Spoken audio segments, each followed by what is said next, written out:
So yun, isang mapagpalang araw po sa inyo lahat mga kaibigan, mga kamedya. Ayan.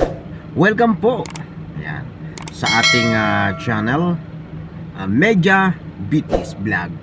So, yung mga kabaliwasnan, by the way, I'm Ramon Miradora Jr.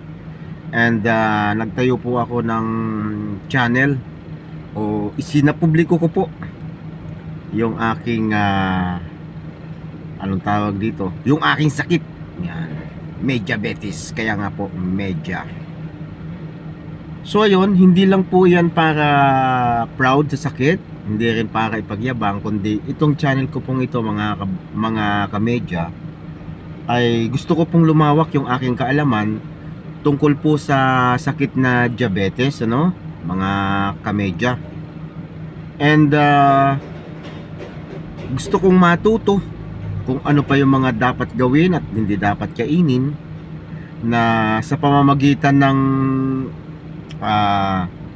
kwentuhan, ng salina ng kaalaman, sapagkat kung tayo po ay lagi magpapacheck up, di ba? Ang mahal ng check up ngayon. So, kaya minabuti ko na sabi ko gawa ko ng channel nang sa ganun po ay kumbaga may matutunan ako sa mga magko-comment dyan sa comment section sa baba. And baka naman kasi may alam din ako ng hindi pa alam ng ibang may mga diabetes. So ako nga po pala ay type 2 diabetic, ano. And wala pa naman akong isang taong may sakit. Mag-iisang taon pa lang. So na-diagnose po ako na may diabetic ako. It was a December 14, 2000 last 2022, ano.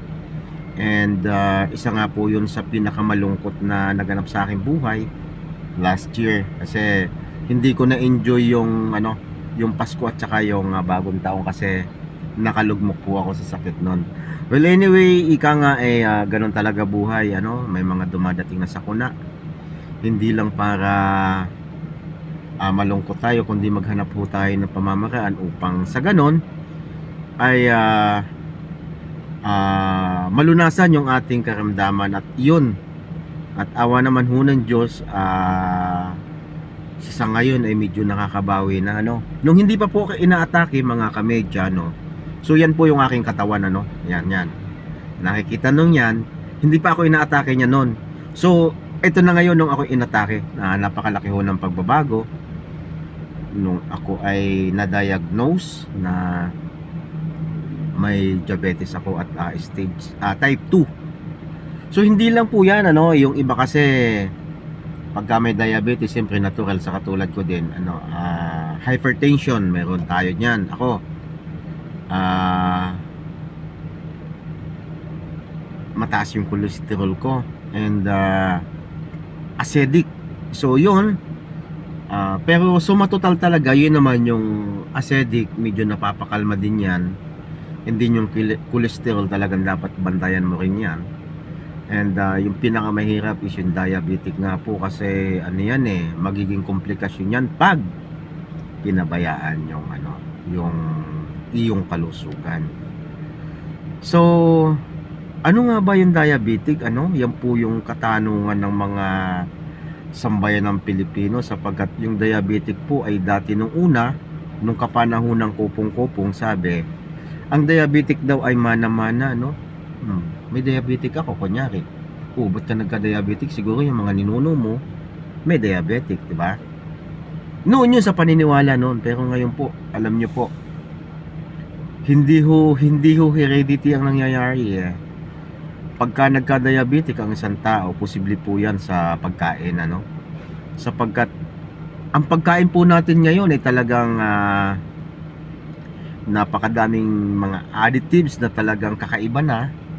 And of course, yung pagkain natin ngayon masyadong iba na, hindi katulad noon na very natural, ano. So ganun pa man, yun nga po, gumawa ako ng channel na ito upang sa pamamagitan ng pag-public ng ating karamdaman, kasi yung diabetic ngayon is parang common na sakit ng buong mundo, ano. Tsaka napakadami po ngayong mga diabetic na tao na kahit alam na nila na may diabetes sila, ay hindi pa rin ho sila nag-iingat sa pagkain at hindi pa rin sila ah, masyadong nag-aaral, pinag-aaralan kung ano ba yung dapat kainin at hindi dapat kainin, mga gawain na hindi dapat gawin, ano. So yun po yung problema din sa atin. Pangalawa, yung po palang type 2 diabetic na sinasabi ay hindi mo malalaman yung sa una't una. Malalaman mo pala type 2 ka na. So yun po daw yung isa sa pinaka matindi sa diabetic, malalaman mo type 2 ka na. So ganun din yung nangyari sa akin. So yung mga sintomas po kasi na nalaman ko may diabetic na ako ay nalaman ko nung may nakasama akong may diabetic din siya. So wala din naman sa lahi nila may diabetic, kumbaga sa pagkain lang niya nakuha, So yung mga sintomas po ng mga may diabetes ka na is yun yung minsan sa gabi 3 beses ka umihi pataas. I mean yung 3 beses hanggang 4 na beses ay iba na yon. Sa magdamag yun mga ka-diabetic, mga kamedya. Yun yung tsaka yung madalas magutom,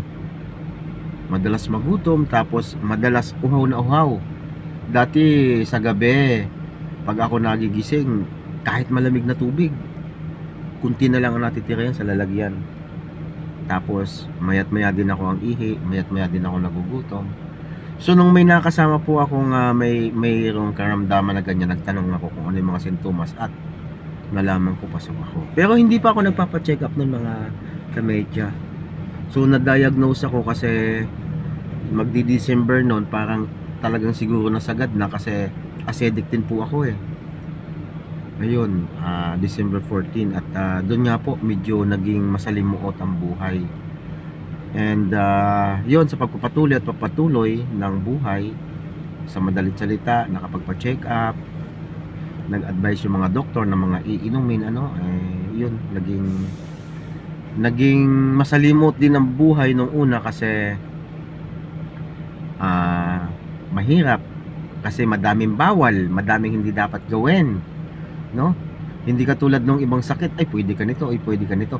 Sa diabetic po mga kamedya, ang dami mong isasakripisyo, ang dami mong hindi dapat gawin, Kaya sabi ko magtayo ako ng channel or vlog or media bitik vlog para kahit papaano, baka naman may mga alam ako na hindi nyo alam, tapos alam ko may mga alam kayo na hindi ko din alam about sakit nga sa diabetic.